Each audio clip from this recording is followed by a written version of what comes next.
Forgive me if some of you have heard this one before, but it's a very important basic lesson.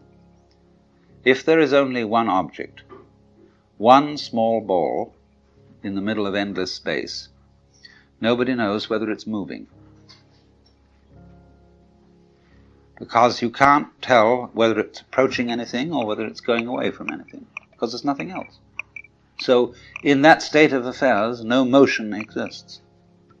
But if we introduce a second ball into the picture, and the two either come towards each other or go away from each other, then we can say that both of them, or either of them, is in motion.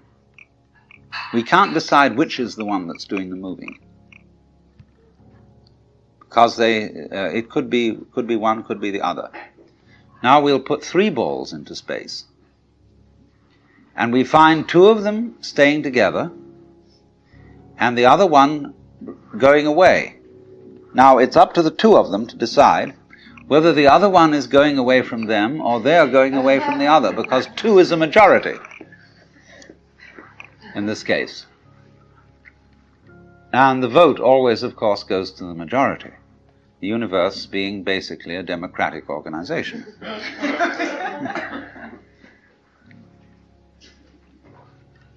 And so it goes. Now, once you've got that, you can see that motion is a form of relationship. All right, let me put it in another way. Energy is a form of relationship.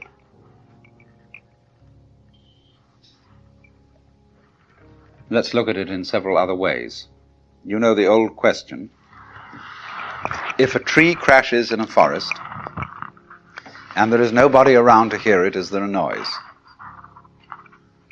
This question has been discussed in many futile ways. But noise, basically, is a state of affairs that requires an eardrum and an audio nervous system behind the eardrum. When the tree falls, it makes the air vibrate. If there is anywhere around an ear with the appropriate nervous system, there will be a noise, because noise is a relationship between motion in the air and ears. If there is not any ear around, there won't be any noise, although there will be vibration in the air. And if there is some instrument around, such as a microphone attached to a tape recorder, which is a mechanical copy of a human ear, then, according to that, there will be noise. There will be a vibration. In the same way, let's suppose the sun sends out light into space. Now, the space surrounding the sun will be black darkness, as if there were no light in it, unless a planet happens to float by. When a planet floats by, there will be light. In the darkness. But if there isn't anything to relate to the sun in that way, then comes no light.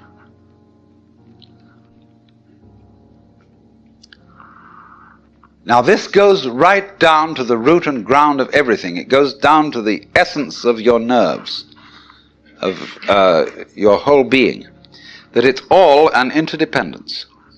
And that's why one of the basic symbols of the universe is the Chinese yin-yang symbol,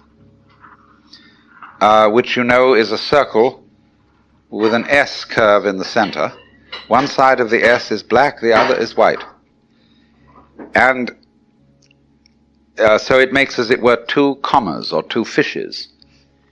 And the eye of the fish is the opposite color. The white fish has a black eye, the black fish has a white eye. And these things are going like this, see? Curling in on each other. Now this thing is called a helix. And that is the fundamental form of the galaxies. The great nebulae we see out in space are doing this, curves. And this is basically to the position of sexual intercourse. This is lovemaking. And this is, when you hold hands and so on. This is it. But there are two involved, and the two are secretly one. Now, this is what I really want you to understand. To get into the unitive world, underneath, underlying, and supporting the everyday practical world, there have to be certain alterations in one's common sense. Now, there are certain ideas, and beyond these ideas, certain feelings that are difficult to get across, not because they're intellectually complicated, not at all because of that, but because they're unfamiliar. They're strange. We haven't been brought up to accommodate them. In exactly the same way that in past times, people knew that the planets were supported in the sky because they were embedded in spheres of crystal. And if they weren't embedded in spheres of crystal, and of course you could see them because you could see through them, they would fall down on the earth. And now when astronomers finally suggested that there were no crystal spheres, people felt unbelievably insecure. They had a terrible time assimilating this idea. Now, do you see what it involves to assimilate a really new idea? You have to do quite a flip. Well, now, in exactly the same way, there is here what I'm trying to explain, a new idea that most people don't assimilate. And that is the idea of the total interdependence of everything in the world.